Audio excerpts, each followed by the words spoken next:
So guys, welcome to our channel once again. In today's video, we have here these 7 questions to answer on the topic magnetic field.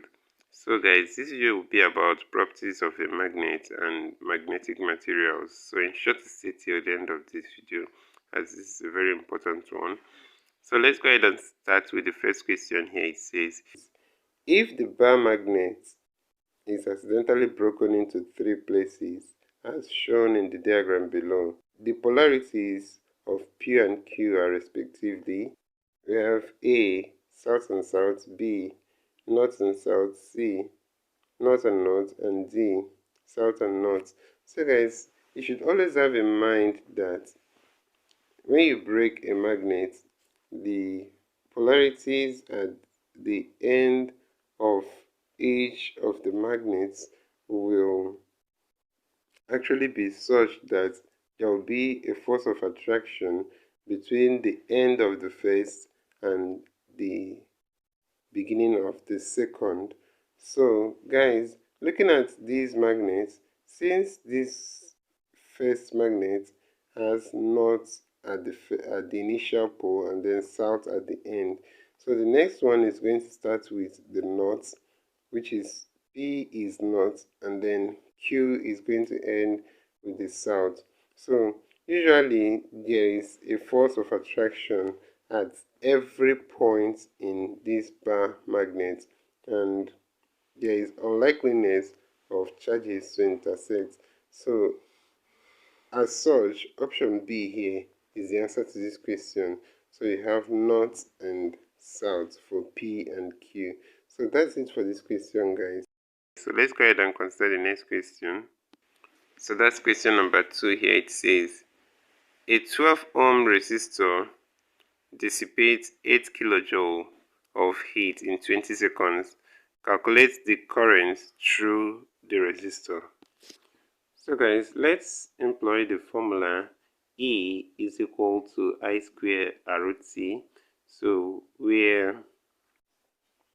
since we are looking for the current, or since we are to calculate for the current will now become I squared is equal to E over RT. So if we square root both sides, we're going to have that the square root of I squared, which is I. So in this case, I is equal to the square root of E over RT. So E here is 8 kilojoules, which is 8,000 joules, and then R is 12 ohms, and then T is 20 seconds. So if we go ahead and substitute all these with the numbers here, we're going to have that I is square root of 8,000 over 12 times 20 is 240. So that's 8,000 over 240 in the square root here. So in that case, I is equal to 5.8 amperes. So that's it for this question. Let's go ahead and consider the next question, guys.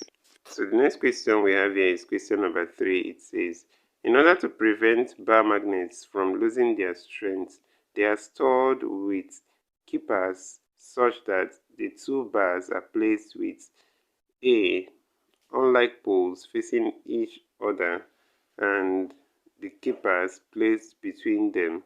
B, like poles facing each other and the keepers placed between them. C, unlike poles facing each other and the keepers placed at their ends. D, like poles facing each other and the keepers placed at their ends. So guys, the answer to this question is option C, unlike poles facing each other and the keepers placed at their ends.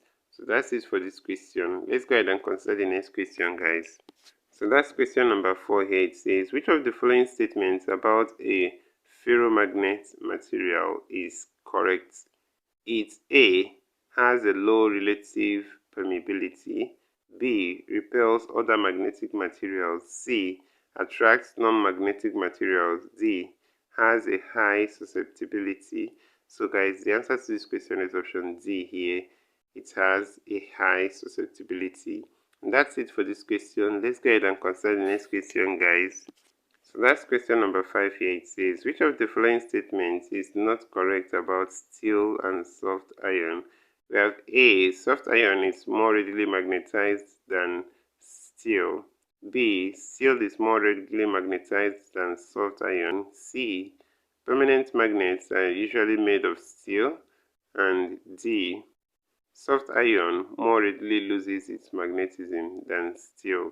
So guys, the answer to this question here is option B here, which says steel is more readily magnetized than soft iron. Actually, soft iron gets more readily magnetized than steel, but actually also loses its magnetism than steel. So option B here is the answer to this question, and that's it for this question.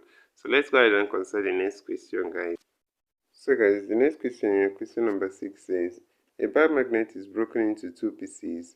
Which of the following diagrams correctly illustrates the polarities of the pieces?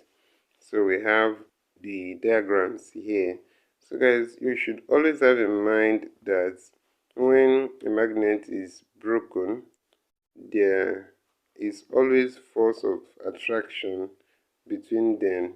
So at every point in the bar magnet, there is always a force of attraction, and you know that the force of attraction in a magnet exists when there are unlike charges.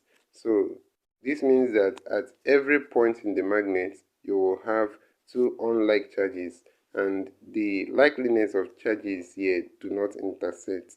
So in that case, if you break this magnet, you will have the north and south, and then followed by another north and south, and that's option A here. So let's go ahead and consider the next question, guys.